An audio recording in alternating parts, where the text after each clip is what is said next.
क्या अखिलेश यादव को चंद्रशेखर आजाद की पॉपुलैरिटी को रोकने के लिए चंद्रशेखर आजाद की ही प्रेमिका का मोहरा बनाना पड़ रहा है?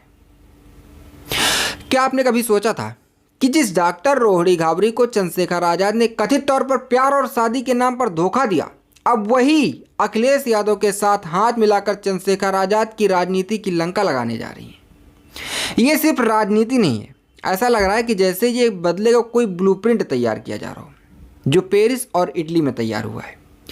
और अब यही ब्लूप्रिंट 2027 के उत्तर प्रदेश के चुनाव में 84 आरक्षित सीटों पर भी फटने वाला है। और ये कहानी शुरू होती है मध्य प्रदेश के इंदौर की उन गलियों से जहां से एक वाल्मीकि समाज की बेटी यानी डॉक्टर रोहिणी घावरी अपनी मेहनत के दम पर पीएचडी करने स्विट्जरलैंड पहुंचती है और वहीं पर उनकी मुलाकात होती है नीली क्रांति के पोस्टर बॉय यानी चंद्रशेखर आजाद से। अब रोहिणी घावरी का दावा है कि वहां सिर्फ हवाखोरी नहीं हुई थी बल्कि वफादारी और शादी की कस्में वादे हुए थे, वो भी चंद्रशेखर आजाद थे। लेकिन जैसे ही चंद्रशेखर आजाद नगीना से माननीय सांसद बने, उन्होंने रोहिणी घावरी को ऐसे किनारे कर दिया जैसे दूध से मक्खी निकाल कर फेंक दी जाती है। अब आप ये बताइए, क्या राजनीति में किसी की निजी जिंदगी उसका पीछा छोड़ती है? बिल्कुल नहीं। जब रोहिणी घावरी ने महिला आयोग का दरवाजा खटखटाया और सुनवाई नहीं हुई तो उन्होंने इसी 7 अप्रैल को एक कॉल लगाया और उसी कॉल ने सारा गेम पलट दिया। रोहिणी घावरी ने सीधे अखिलेश यादव को फोन लगाया और सिर्फ एक ही तीखा सवाल पूछा कि क्या आप 2027 में चंद्रशेखर आजाद से हाथ मिलाएंगे? और उधर से जवाब आता है कि बिल्कुल नहीं। बस वहीं से सारा गेम पलट गया, जिसे आज हम ऑपरेशन चंद्रशेखर आजाद भी कह सकते हैं। तर्क और विश्लेषण की बात करें तो अखिलेश यादव का पीडीए फॉर्मूला यहां पर एक विरोधाभास पैदा करता है। एक तरफ चंद्रशेखर आजाद इस वक्त खुद को दलितों का इकलौता वारिस बताते हैं, तो वहीं दूसरी तरफ हकीकत यह है कि उत्तर प्रदेश के 21% दलितों में से 10% नान जाटो वाल्मीकि, पासी, कोरी, खटिक आज भी हंसिए पर है।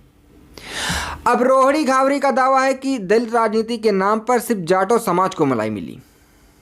अब अखिलेश यादव इसी 10% वोट बैंक में सेंध लगाने के लिए रोहिणी घावरी को अपना ब्रह्मास्त्र बनाना चाहते हैं। और सिर्फ यही नहीं, असली बात तो यह है कि रोहिणी घावरी अभी भारत नहीं आई है, वो इटली और पेरिस में बैठकर अपनी टीम सेट कर रही हैं। लोग पूछ रहे हैं क्या यूपी की राजनीति अब यूरोप से चलेगी? अरे भाई, जब बड़े बड़े नेता चुनाव आते ही दलितों के घर खाना खाने की नौटंकी करते हैं तो एक बेटी अगर 7 समंदर पार से आकर सिस्टम का गिरेबान पकड़े तो मिर्ची क्यों लग रही है? रोहिणी घावरी का लक्ष्य सफा है कि 200 छोटी बड़ी सभाएं और चंद्रशेखर के कथित दलित मूवमेंट की पोल खोलेंगी। व्यंग्य देखिए, जो चंद्रशेखर आजाद खुद को मसीहा कहते हैं, उनके खिलाफ रोहिणी घावरी ने 6 सूत्रीय मांगे रखी हैं। सफाई कर्मचारियों को मशीनें देना, सीवर में मौतों को रोकना और वाल्मीकि बस्तियों में शिक्षा पहुंचाना। अब सवाल यह है कि यह काम चंद्रशेखर आजाद ने सांसद रहते हुए कितनी जोर शोर से उठाएं या फिर वो सिर्फ अपनी निजी ब्रांडिंग में बिजी रहे। सीनियर जर्नलिस्ट का मानना है कि रोहिणी घावरी की सहानुभूति का जो कार्ड है चंद्रशेखर आजाद के वोट बैंक में ऐसी सेंध लगाएगा जिसे भर पाना मुश्किल होगा। अब ये बताओ, क्या 2027 में अखिलेश यादव की साइकिल पर चढ़कर रोहिणी घावरी चंद्रशेखर आजाद का हाथी और उनकी केतली दोनों फोड़ पाएंगे? एक तरफ ब्रह्मण सभा और करणी सेना जैसे संगठन रोहिणी घावरी के साथ खड़े दिख रहे हैं, तो दूसरी तरफ चंद्रशेखर आजाद के समर्थक उन पर एफआईआर करवा रहे हैं। ये लड़ाई अब सिर्फ विचारधारा की नहीं है बल्कि अस्तित्व की बन चुकी है। क्या वाल्मीकि और पासी समाज एक ऐसे नेता को अपनाएंगे जो सीधे सत्ता की आंखों में आंखें डालकर अपना हक मांग रही हो?